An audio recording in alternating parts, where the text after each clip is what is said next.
Dear friends, मैं engineer Pramod ककड़ी YouTube के ITI एकेडमी चैनल पर आपका स्वागत करता हूं। और आज अपन जो है पिछली बार जो पिछले इस लेसन में अपन ने किया था डिस्टेंस और डिस्प्लेसमेंट आया था आपने डिस्टेंस और डिस्प्लेसमेंट में क्या फर्क है और ये होते क्या है। तो इसके लिए आपके कमेंट्स आए थे कुछ स्टूडेंट्स के, तो चलिए ये थोड़ा हमें वापस बताया जाए। तो मैं इसको आपको वापस बता रहा हूँ। व्यक्ति एक स्थान से स्टार्ट होकर के उस स्थान तक पहुंचता है तो उस पहुंचने में जितनी दूरी तय करता है वो उसका डिस्टेंस कहलाता है। और फाइनल पोजीशन से फर्स्ट पोजीशन की जो डायरेक्ट डिस्टेंस होती है या जो सीधी रेखा होती है वो उसका कहलाता है डिस्प्लेसमेंट। देखो इसका डेफिनेशन के साथ अपन इसको करें तो डिस्टेंस तो क्या हो गया दूरी, और डिस्प्लेसमेंट क्या हो गया distance with direction is known as displacement. मतलब अगर डिस्टेंस के साथ में दूरी के साथ में अपन दिशा का ज्ञान दे दे, जैसे मैं कहूंगा राम ए से बी की ओर 20 मीटर जाता है, तो ये क्या हो गया ए से बी निश्चित कर दिया उसने कि 20 मीटर वो कहां जा रहा है ए से बी की ओर। और मैं कहूं कि राम 20 मीटर की दूरी तय करता है या 20 मीटर जाता है, तो वो क्या हो गया डिस्टेंस हो गया। अर्थात विस्थापन तो हो गया आपका डिस्टेंस के साथ में अगर डायरेक्शन देते हैं तो विस्थापन कहलाता है। अब डिस्टेंस क्या है, ये आपका स्केलर क्वांटिटी है, और डिस्प्लेसमेंट क्या है आपका वेक्टर क्वांटिटी है। वेक्टर होता है जिसमें आपको परिमाण के साथ साथ दिशा का ज्ञान होता है, वो आपका कहलाता है डिस्प्लेसमेंट या विस्थापन। वस्तु द्वारा तय दूरी जो होती है वो आपका जो है डिस्टेंस हो गया, और वस्तु द्वारा निश्चित दिशा में तय दूरी होती है वो कहलाता है आपका डिस्प्लेसमेंट। इसकी एक अदिश राशि होती है, ये सदिश राशि होती है, लेकिन दोनों की इकाइयां सेम होती है। दूरी की भी इकाई वही होगी जो डिस्प्लेसमेंट की होगी, यानी कि जो दूरी की भी होगी जो विस्थापन की होगी। अब एक अपने एग्जांपल से अपन इसको समझते हैं कि क्या है डिस्टेंस क्या है और डिस्प्लेसमेंट क्या है। तो देखो अगर एक व्यक्ति ए से स्टार्ट होकर के बी पर जाता है और बी से सी को जाता है, तो यहाँ ए से सी तक पहुंचने में उसके द्वारा तय दूरी वो हो गई आपके A B plus B C, A B plus B C, अर्थात 4 + 3। ए बी अगर 4 मीटर है और बी सी आपका 3 मीटर है, तो टोटल डिस्टेंस टेबल कितना हो गया आपका 7 मीटर हो गया। लेकिन मैं कहूं कि ए से सी तक पहुंचने में उस व्यक्ति द्वारा डिस्प्लेसमेंट कितना होगा, तय डिस्प्लेसमेंट कितना होगा। तो डिस्प्लेसमेंट क्या है वेक्टर क्वांटिटी है। इसका मतलब है कि जो डिस्प्लेसमेंट होता है वो स्ट्रेट लाइन डिस्टेंस होती है। क्या होता है स्ट्रेट लाइन डिस्टेंस होती है। इसका मतलब है कि ए से बी गया, बी से सी गया, अब ए से सी की फाइनल पोजीशन जो है वो उसका कहलाएगा डिस्प्लेसमेंट, अर्थात ए सी।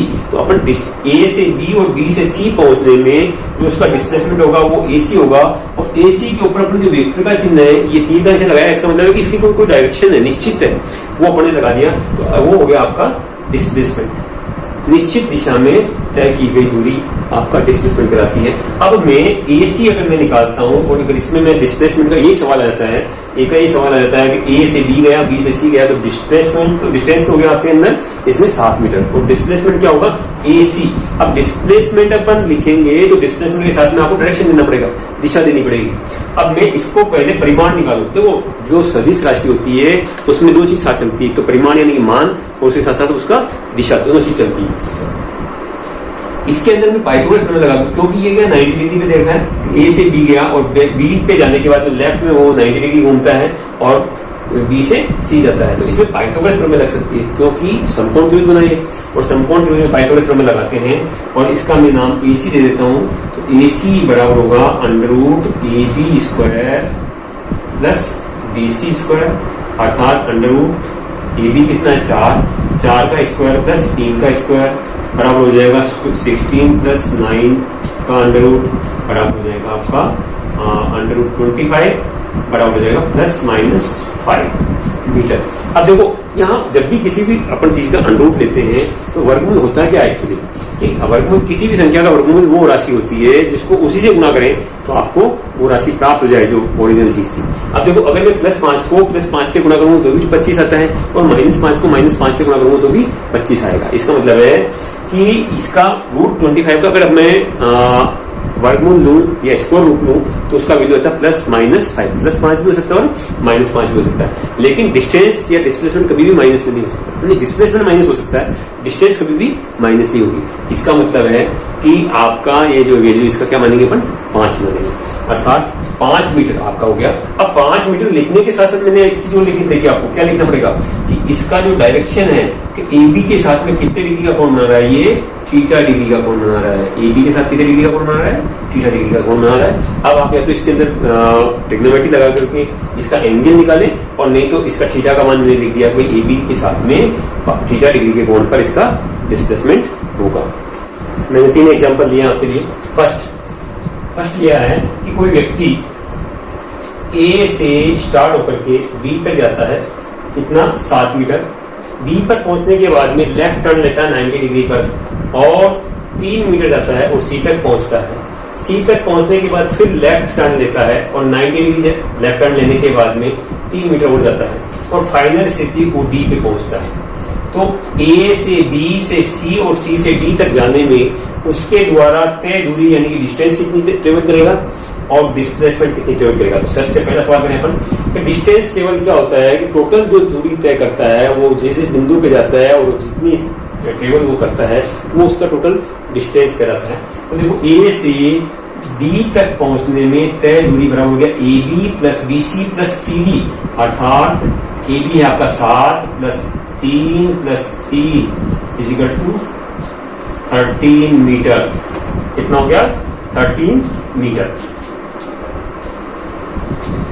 अब डिस्प्लेसमेंट लें तो डिस्प्लेसमेंट कितना हो रहा है, देखो डिस्प्लेसमेंट मतलब विस्थापन, जो कि एक सदिश राशि है। सदिश राशि मतलब straight distance between final to first position, पहली पोजीशन से फाइनल पोजीशन की जो दूरी है वो स्ट्रेट डिस्टेंस जो है वो कहलाएगा आपका डिस्प्लेसमेंट, अर्थात AD। अब AD के ऊपर मैंने एरो लगा दिया, इसका मतलब K का निशान लगा दिया, इसका मतलब ये क्या हो गया, सदिश राशि हो गई।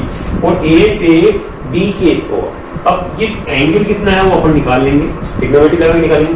अब देखो A से B गया 7 मीटर और फिर 90 डिग्री 3 मीटर गया लेफ्ट टर्न लेकर के, वहां से C से फिर लेफ्ट टर्न लिया और 3 मीटर गया।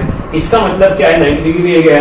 तो यहाँ से यहाँ तक की डिस्टेंस कितनी, 3 मीटर। में यहाँ से अगर लाइन डालता हूँ तो ये कितना हो गया आपका 3 मीटर। ये 7 में से 3 मीटर चला गया तो कितना बचेगा, ये यहाँ से यहाँ तक कितना बचेगा, 4 मीटर बचेगा। क्लियर हो गया, तो 4 मीटर ही हो गया। और फिर ये 3 मीटर, ये 3 मीटर हो गया, इसका मतलब 3 मीटर हो गया। अब इसकी जो फाइनल पोजीशन है A से D, अपन ने अभी इससे पहले जो सवाल लिया था लगभग ऐसा ही था, ये 4 मीटर था, ये 3 मीटर था, या ये 3 मीटर और 4 मीटर था, यानी कि समकोण त्रिभुज बन रहा था। अब समकोण त्रिभुज बन रहा था तो उसके अंदर एक भुजा, उसका जो है लंब, अगर आधार 4 मीटर है और लंब आपका 3 मीटर है तो इसका कर्ण कितना बन जाएगा, वो AD बन जाएगा आपका 5 मीटर।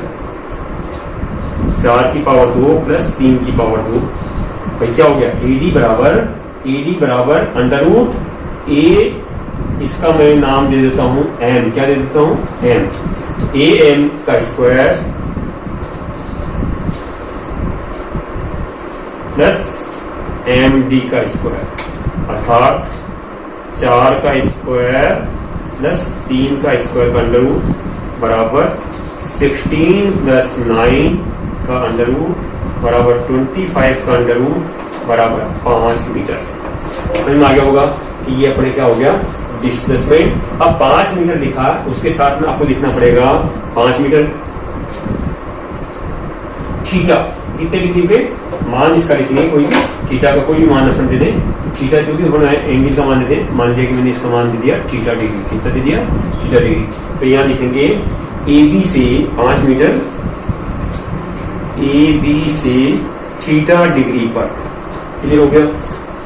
सेकंड प्रॉब्लम ले रहा हूं, क्वेश्चन है A से C तक जाने में डिस्टेंस ट्रेवल कितनी होगी और डिस्प्लेसमेंट कितना होगा। एक सर्कुलर पाथ के ऊपर कोई व्यक्ति ट्रेवल करता है और A से B, B से C, अर्थात ये अगर मैं सेंटर ले लेता हूँ, O ले लेता हूँ और बिल्कुल C तक आ रहा है सीधा, इसका मतलब है कि ये क्या हो गया, आपका डायमीटर हो गया और इसका रेडियस मैंने क्या माना 7। तो A से C तक अगर कोई व्यक्ति इस पाथ पे जाता है, कौन से पाथ पे, कर्व पाथ पे, यानी कि पैरामीटर के ऊपर जा रहा है, ट्रेवल कर रहा है, तो यहाँ से A से C तक पहुंचा, तो यहाँ से यहाँ तक का जो आर्क बन रहा है उसका डिस्टेंस या उसकी लंबाई कितनी होगी, वो होगी आपका टोटल क्या होता है, परिधि जो टोटल होती है 2πr होती है, तो डिस्टेंस ट्रेवल हो जाएगा πr होगी। कितना हो जाएगा, πr। क्यों, क्योंकि परिधि पूरी कितनी होती है 2πr और यहाँ से यहाँ तक आएगी कितनी होगी, πr। पाई का मान आपका 22/7 और r का मान आपका है 7, ये 7 से 7 कट जाएगा, कितना आ जाएगा 22 मीटर। कितना हो गया 22 मीटर। 22 मीटर क्या निकला आपका डिस्टेंस टेबल। अब मैं लूँ डिस्प्लेसमेंट, क्या ले डिस्प्लेसमेंट। तो डिस्प्लेसमेंट क्या होगा, देखो कि यहां से यहां तक आया, डिस्प्लेसमेंट बराबर डायरेक्ट क्या आ जाएगा AC, सीधी दिशा। कि यहां से यहां तक जो भी आ रहा है उसकी जो ये डायरेक्शन बन रही है वो आपका AC जो है डिस्प्लेसमेंट होगा।